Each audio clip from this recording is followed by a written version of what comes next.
I have been asked to write about Edgard Varese. I am in no way qualified to. I can't even pronounce his name right. The only reason I have agreed to is because I love his music very much, and if by some chance this article can influence more people to hear his works, it will have been worthwhile.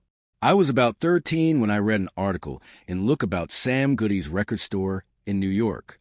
My memory is not too clear on the details, but I recall it was praising the store's exceptional record merchandising ability.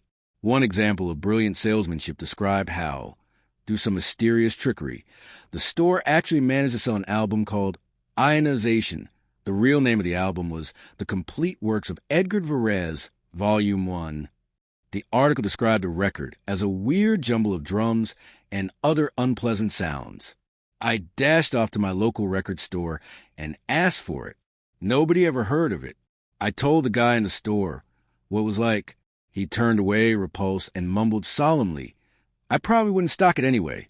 Nobody here in San Diego would buy it." I didn't give up. I was so hot to get that record, I couldn't even believe it.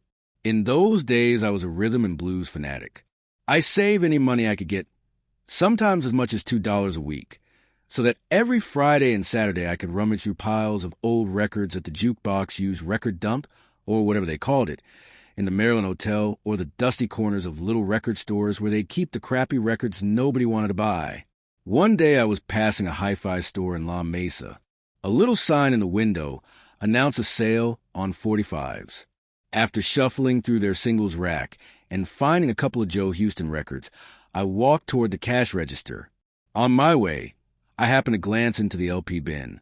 Sitting in the front, just a little bent at the corners, was a strange-looking black and white album cover. On it there was a picture of a man with gray frizzy hair. He looked like a mad scientist. I thought it was great that somebody had finally made a record of a mad scientist. I picked it up. This is true, ladies and gentlemen, peed in my pants. There it was. EMS 401, The Complete Works of Edgard Varese, Volume 1. Integrals, Density 21.5, Ionization, Octandra, René Leroy, the N.Y. Wind Ensemble, the Juilliard Percussion Orchestra, Frederick Waitman conducting. Liner notes by Sidney Finkelstein. Wow!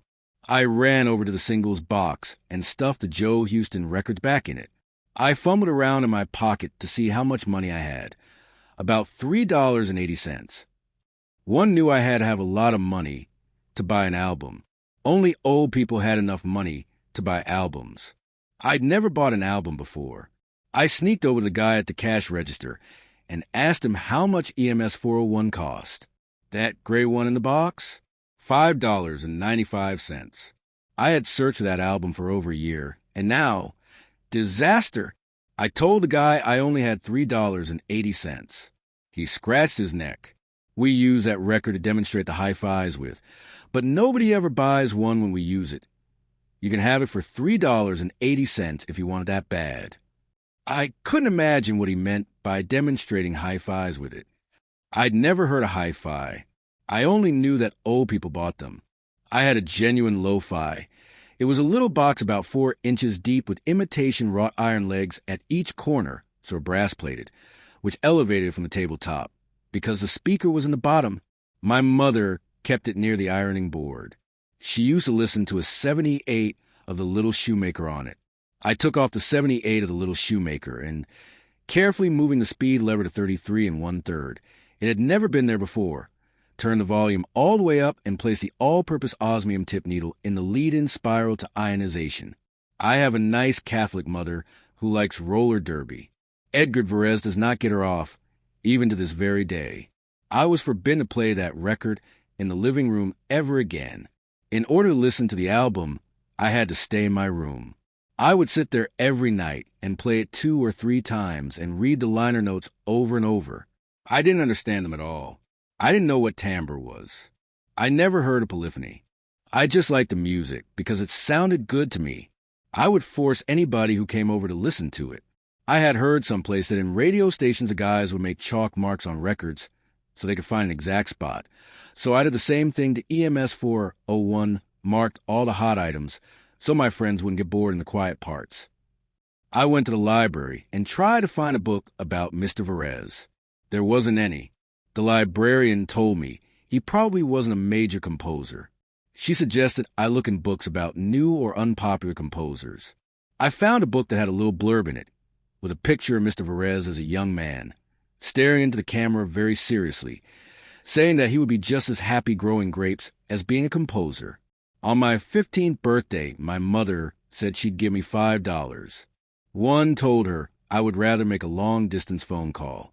I figured Mr. Varese lived in New York because the record was made in New York, and because he was so weird, he would live in Greenwich Village. I got New York information, and sure enough, he was in the phone book. His wife answered. She was very nice and told me he was in Europe and to call back in a few weeks. I did.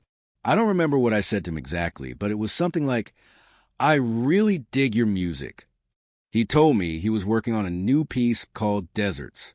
This thrilled me quite a bit since I was living in Lancaster, California then.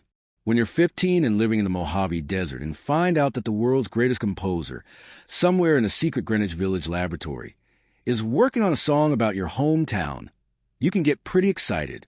It seemed a great tragedy that nobody in Palmdale or Rosamond would care if they ever heard it.